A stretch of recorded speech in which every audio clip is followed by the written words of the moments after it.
nuko aka kanya bimaze kwemezwa neza ko Itayiwacu Bruce ariwe muhanzi uyoboye abahanzi mu Rwanda. The Ben ni umuhanzi mukuru, gusa uyu munsi wa none ibihe birahinduka, igihe tugezemo gitandukanye n'igihe cyashize. The Ben wari uzwi mu gihe cyashize ari The Ben munini wari uhanganye na Meddy, ari abahanzi ba kera banini mu marangamutima, mu ndirimbo z'urukundo, abakobwa akaririmba indirimbo y'urukundo muri stade abakobwa bagasinzira. Uyu munsi wa none tugeze mu biguruka, aho abantu bakunda ibishego, abantu nyine tugeze mu isi y'imiguruko, bya bintu by'indirimbo zigenda gake wenda zikundwa n'abantu baririmba bahumirije ntago bigikora. Uyu munsi abantu barashaka kumva indirimbo ziruhura mu mutwe, ziganjemo ayo magambo muvuga ngo ni ibishegu, zibyinitse, zirukanka. Abantu urukundo barukorera mu rugo, ntago urukundo barukorera mu gitaramo.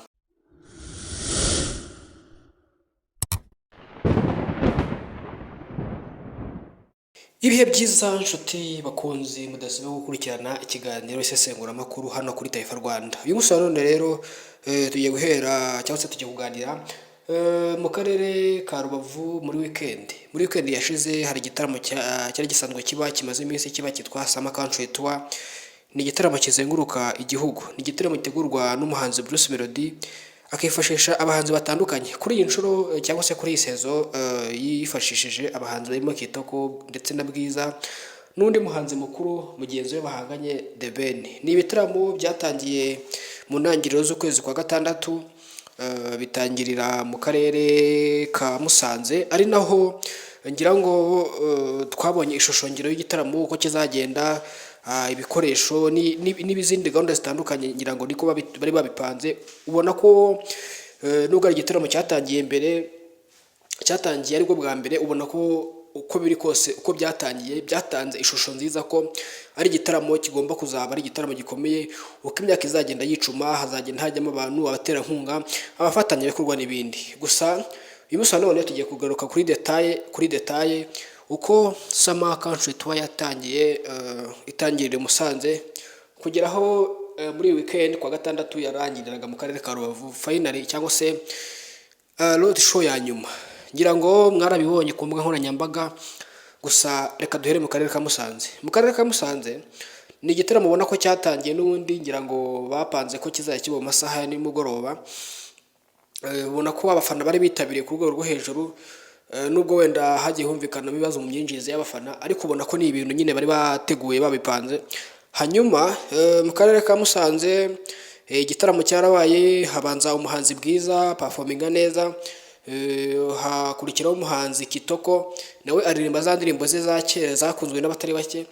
Ngira ngo n'amaginga n'indirimbo ubona ko zitajya zibagirana mu mitwe y'abantu, indirimbo ubona ko zikunzwe kuko ni umuhanzi wabonaga ko ya performingaga ukumva ko ari kuririmbana n'abafana. Hari ukuntu nyine umuhanzi aba aririmba ukumva abafana bamwitaje, ntabwo bari kumva indirimbo ze cyangwa se ntabwo bari kwisanisha nawe. Gusa kuri Kitoko we wabonye ko yagaragazaga ako kantu ko kuririmba, yaririmbaga akaririmbisha abafana, ukabona ni ibintu byiza. Hanyuma hakurikiraho umuhanzi The Ben.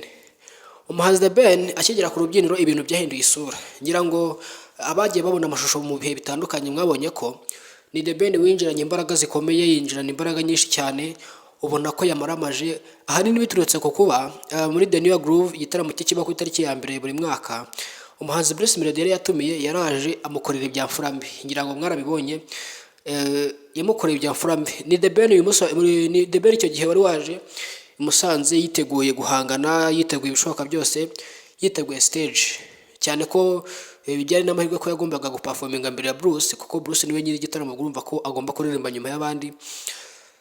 The Ben haraza performinga, yiyereka abantu, akora ibishoboka byose, azana ababyinnyi, aririmba indirimbo zakunzwe, za ndirimbo ze muze z'amahits araziririmba.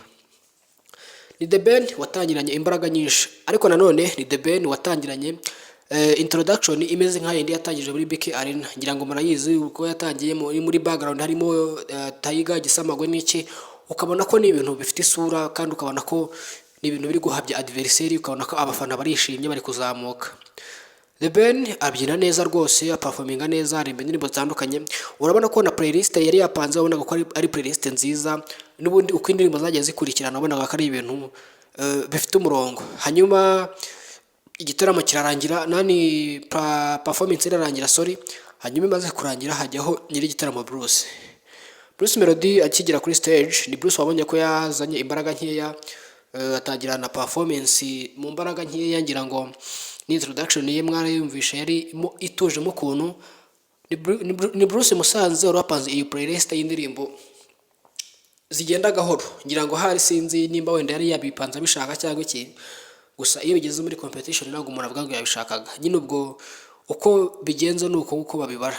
Hanyuma Bruce bigaragara ko yarushijwe cyane n'umuhanzi The Ben, n'ubundi bari bahanganye yaba ku mbuga nkoranyambaga ndetse no mu miririmbire yabo. Hanyuma Bruce mu gitondo abyuka ku mbuga nkoranyambaga, n'ubundi bavuga bati The Ben gutya na gutya yatsinze Bruce yagize gute, ibyo biraba. Hanyuma weekend ikurikiyeho berekeza mu karere ka Nyagatare. Mu karere ka Nyagatare ni Bruce ubona ko waje yisubiyeho, ukabona ko ni Bruce wiyeretse abantu i Musanze yaje atandukanye cyane na Bruce wiyeretse abantu i Nyagatare. Ni Bruce wabonye ko yaje ku rubyiniro nawe azana ababyinnyi. I Musanze yaje ari wenyine, gusa i Nyagatare yaje yikubise agashyi azana ababyinnyi ku rubyiniro, hanyuma akora ibidasanzwe. Gusa n'ubundi abagereranya cyangwa se abasesenguzi bavuga yuko ahangaha mu karere ka Nyagatare Bruce na The Ben banganyije 50-50. Hanyuma Bruce birarangira, indi weekend ikurikiyeho berekeza mu karere ka Bugesera. Ahangaha rero niho ibintu byaje guhindura isura. Ni Bruce noneho waje yariye karungu, gusa nanone akajya agira igihe agatuzamo, gusa byaje kugaragara ko mu ijisho ry'abasesenguzi benshi bahurije ku kintu cy'uko Bruce yarushije The Ben. Biragaragara, abenshi barabibona wenda mu mashusho, buri wese agira uko asesengura ibintu cyangwa se agira uko abona ibintu. Hanyuma Bruce araperforminga nk'ibisanzwe. Hanyuma finally road show cyangwa se Summer Country Tour ya Rubavu ibiraje. Ubwo ni ku wa gatandatu, ubwo ni weekend ishize, ubwo ni umusibo ejo. Kuko ejo byara ku cyumweru, ubwo ni umusibo ejo kwa gatandatu. I Rubavu Strasira basettinga ibyuma, abafana baraza masaha y'ikigoroba rwose, abafana babona ko kugenda bisuganya, amafani club ya Bruce, amafani club ya The Ben, ukabona ko ni ibintu birimo icyo kintu cyo kukereya, nyine kukereya audience y'abantu bagomba kuza bakabanza bagashyushya igitaramo, nubwo kitari cyagatangiye kuba, ariko wabonaga ko ari abantu nyine bari kugerageza gukora icyo kintu cyo kuvuga ngo tugiye gukora tuyishyushye, tugire morale, turirimbe, ku buryo igitaramo kiraza kuba abantu bataraniwe, abantu bakiri kwenjoyinga. Kuko murabizi ko n'ubundi kuri stage harimo abahanzi bari kugenda performinga, bashyiraho n'indirimbo wenda zisanzwe za background n'iki. Ibyo bintu bituma nyine amasaha agomeza gukura, ariko abantu ntibacike intege. Ni igitaramo cyatangiye mu masaha y'ikigoroba, gusa abahanzi bari bagenwe cyangwa se bagombaga guperforminga. Ni Bwiza wa mbere wabanjeho ku isaha hafi ya saa 2. Ni Bwiza wabanjeho ku isaha hafi ya saa 2. Araperforminga, aririmba neza indirimbo ze, azana ababyinnyi. Ni Bwiza rwose wishimiye cyane mu karere ka Rubavu, wabonye ko Ni Bwiza watanze ibyo afite byose, aririmba neza pe, anabyina neza cyane, yari yaje yanambaye neza. Ni Bwiza ubona ko yaririmbye neza, aririmba neza, kandi ngira ngo Bwiza muramuzi nyine ku bintu by'indirimbo, cyane cyane ko afite indirimbo zakunzwe n'abatari bake, afite amahits, ni ibintu byakoze performance nziza. Hanyuma hakurikiraho Kitoko, ubwo sorry nabaye nirengagije cyangwa se nabaye nsimbutse mu karere ka Bugesera.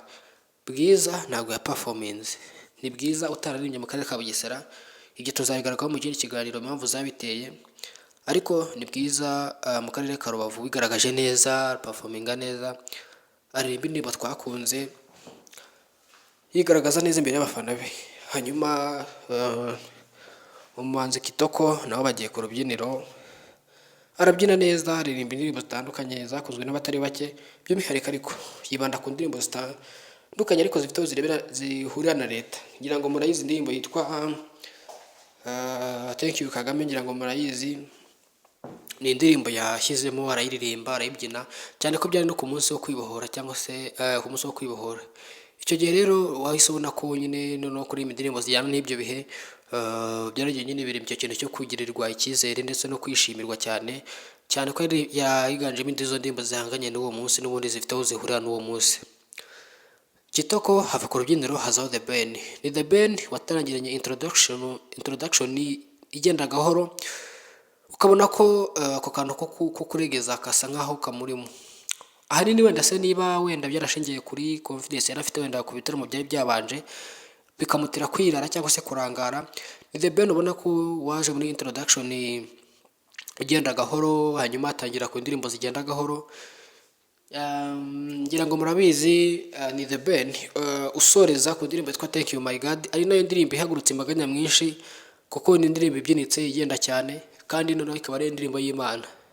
Ni The Ben rero ubona ko yarangirije kuri Thank You My God, hanyuma nyuma yaho abantu bazi ko avuye ku rubyiniro abazanye mu rumuna we witwa Green P, hanyuma umuraperi baririmba indirimbo ya Tuff Gangs nk'uko Green P ari mu Tuff Gangs, ngira ngo murabizi. Abafana ubona ko bacitse intege batakifuza kubona performance ye. By'umwihariko ariko abafana Bruce bari barekerereje bategereje iminota mike cyane ngo MC avuze ifirimbi itaha iwacu Bruce asesekare ku rubyiniro.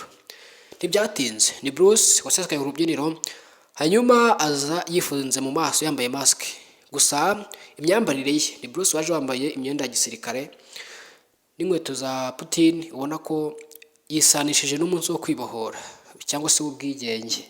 Ni Bruce rero wageze ku rubyiniro yishimirwa n'abatari bake, ariko noneho bamuzanira ingoma ebyiri, zino ni ingoma z'amadrums za kizungu cyangwa se sembari, arazikubita yambaye mask.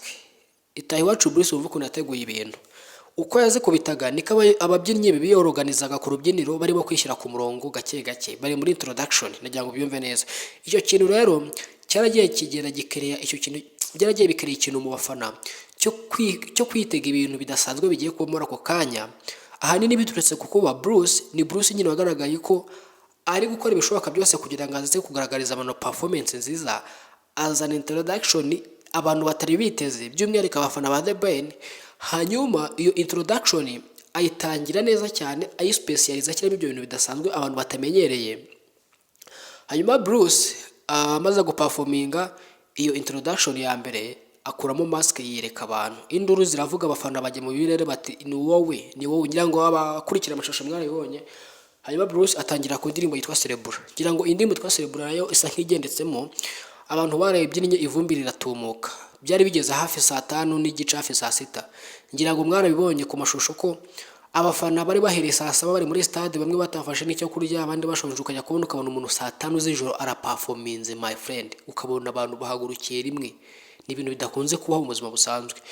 Ukibaza uti Bruce ni iki gituma ku mbuga nkoranyambaga ari Bruce itangazamakuru ritajya ryiyumvamo? Yego koko iki kintu ndakivuga muri ubu buryo. Ni Bruce utajya ubicuti n'itangazamakuru, ni The Ben w'inshuti n'itangazamakuru. Gusa nanone ni Bruce utajya ubicuti n'abanyamakuru ariko akaba inshuti n'abafana be. Ngira ngo nkuko mwagiye mubikurikirana mu bihe byashize, ni Bruce wagiye uwifashisha itangazamakuru wenda mu buryo bwo promoting indirimbo ze, indirimbo runaka yasohoye yakeneye kuri droppinga ikagera ku bantu, akifashisha itangazamakuru mu buryo bwa business. Ariko The Ben ni wa muntu wifashisha itangazamakuru no mu buzima busanzwe, ugasanga abanyamakuru b'inshuti ze bamukunda cyangwa se wenda bafite indi mikoranire wenda utamenya. Ibyo bintu bigakarira icyo kintu cyo kwango Bruce mu itangazamakuru ameze nk'ubaninzwe. Ngira ngo n'uyu munsi wa none hari itangazamakuru rimwe na rimwe ritari kwemeranya n'ibintu byabaye mu karere ka Rubavu. Ngira ngo hari abanyamakuru bamwe namwe bitari no mu kinyamwuga rwose, nta bunyamwuga burimo kuba uri umunyamakuru, uri umucamanza ukwiye kwereka abantu bakitorera amakawa, ahubwo ugashaka ku influence kumvisha abantu ko bakwiye kwemera ibyo wabwiye.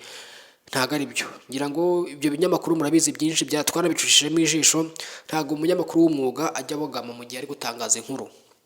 Ibyo ni ibintu rwose bizwi no mu mwuga w'itangazamakuru. Ugiye kwiga itangazamakuru, ayo ngayo ari mu mategeko abagenga.